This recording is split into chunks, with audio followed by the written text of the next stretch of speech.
What's good, everyone? OJ here. Welcome back to another video. Today we've got some awesome RPG, Nintendo Switch news and more for you guys. But before we get into that, please make sure you hit that like button, subscribe if you're someone new, and click that notification bell to get my videos first. Now let's go ahead and first start off with Xenoblade Chronicles 3. I know we've been discussing this game a lot, but it's Xenoblade month, and we're going to be going over some of the new information that's been revealed about the game and some stuff that's for sure important for a lot of you guys out there. Now, one of the questions that I get the most about Xenoblade Chronicles 3 is that if it's going to have dual audio from day one, and if that's a separate download like Xenoblade Chronicles 2, or if it's included on the cart. And I'm very happy to report that Nintendo has reported that yes, Xenoblade Chronicles 3 will come with dual audio, English and also Japanese, on the cart right there from day one.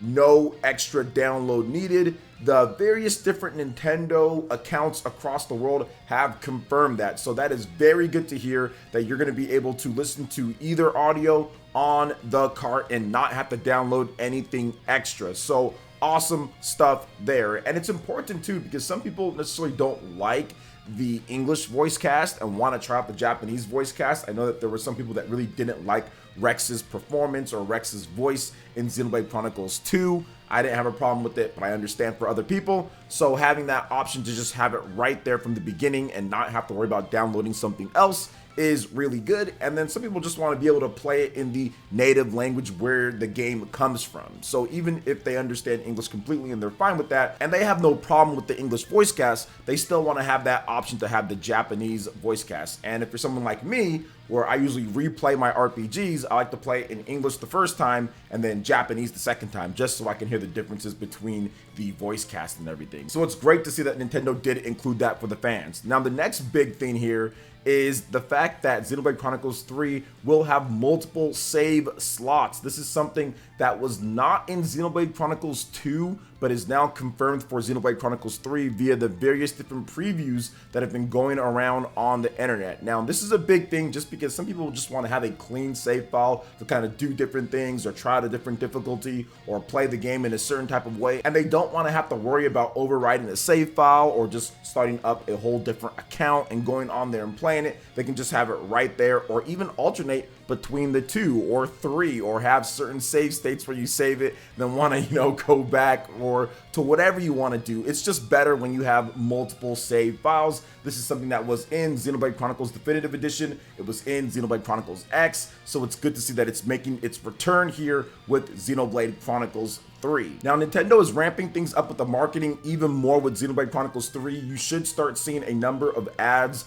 on the internet and even potentially even commercials based on what TV you watch. But right now, Nintendo's blitzing the internet and gaming channels in different areas with Xenoblade Chronicles 3 ads, especially on Twitter. But now they've also released a 8-minute overview trailer in Japanese. So I'm guessing that the English trailer will come sometime next week as of the time that I'm recording this video, but it could be sooner. It just depends on when Nintendo is able to get this massive 8-minute overview trailer done. And I figured they'd do something like this leading up to launch, because Xenoblade Chronicles Definitive Edition got it, and also Xenoblade Chronicles 2 and Xenoblade Chronicles X. So it makes sense that Xenoblade Chronicles 3 would get this. But I did want to go over some of the finer points as you guys check out this new footage from the 8-minute overview trailer. So the game is about living to fight and fight to live. That's the whole moniker of the game for new people who don't know about it. Also stating, join Noah and Mio, members of 2 opposing nations of Kevis and Agnes, on a heartfelt journey through a warring world with a dark secret. Traverse massive, fantastical landscapes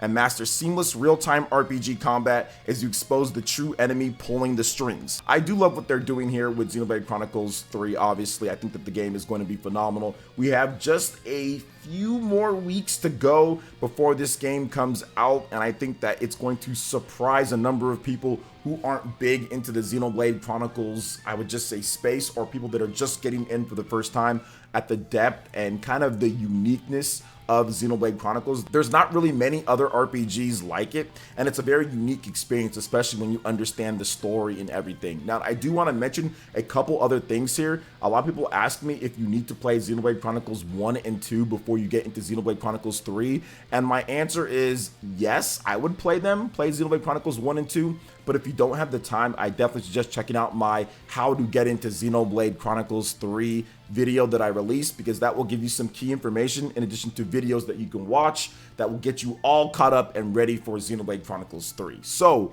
what are your thoughts when it comes to the new gameplay footage that you're seeing here with this 8-minute Japanese overview trailer, and also all the other information that's been revealed about the game so far?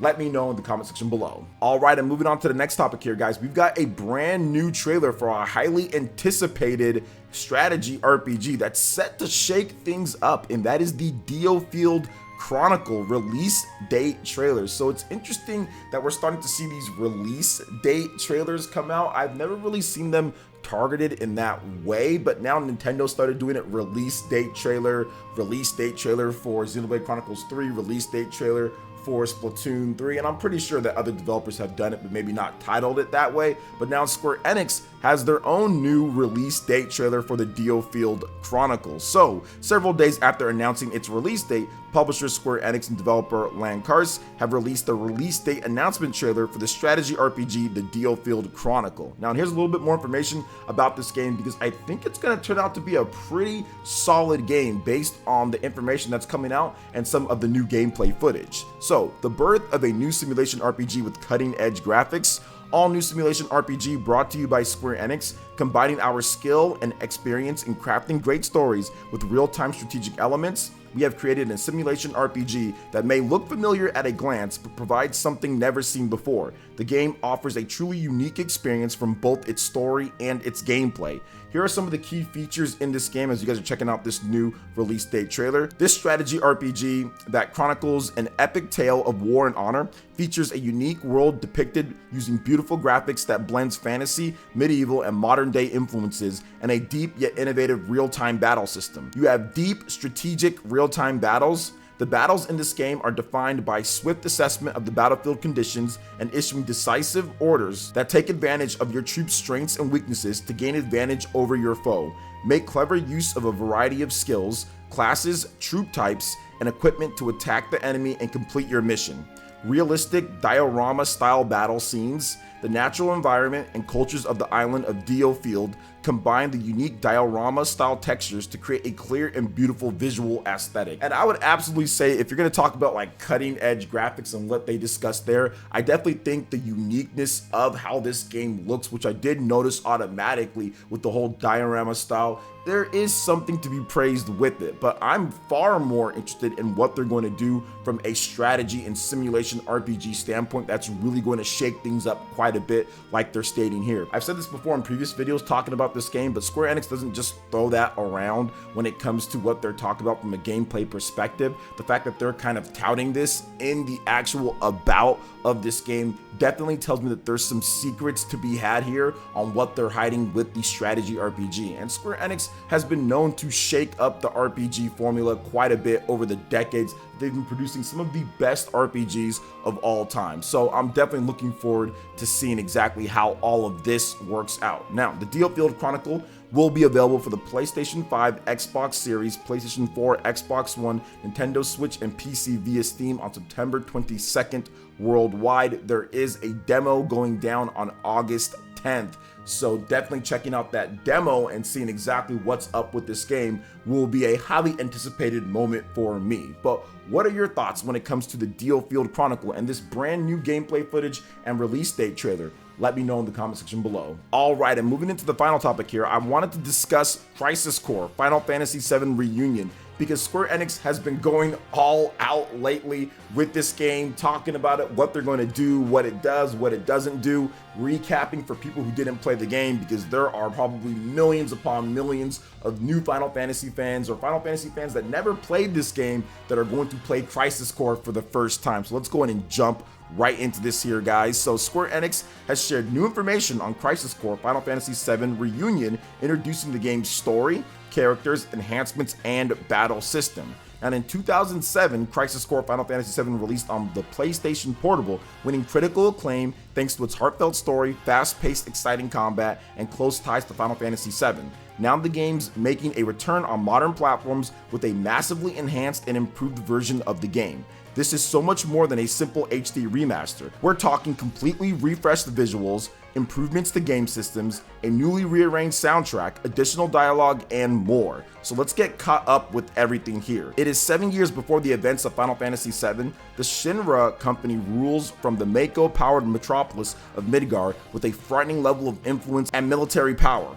Part of Shinra's military is Soldier, a group of elite warriors with incredible abilities. A soldier, second class, named Zack Fair, is sent on a mission to investigate the disappearance of fellow soldier Genesis alongside senior first class operative Angel Hewley and the world-renowned hero Sephiroth.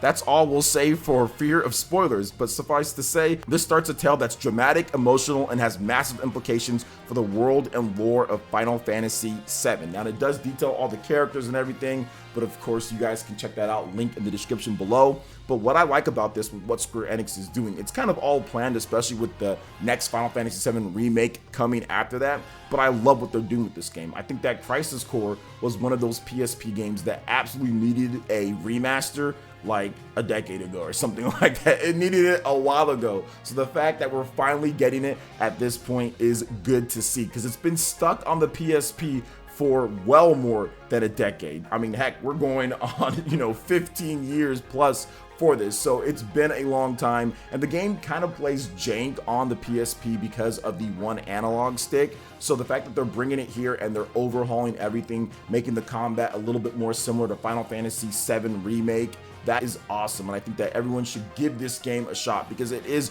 really cool. Now, as we get closer to the release of the game, they have shared a bit more information. Now, they're not going to be touching any of the story elements of it, so don't think of it as Final Fantasy VII Remake or anything like that. They're not going to be rewriting history or changing up exactly how the events play out.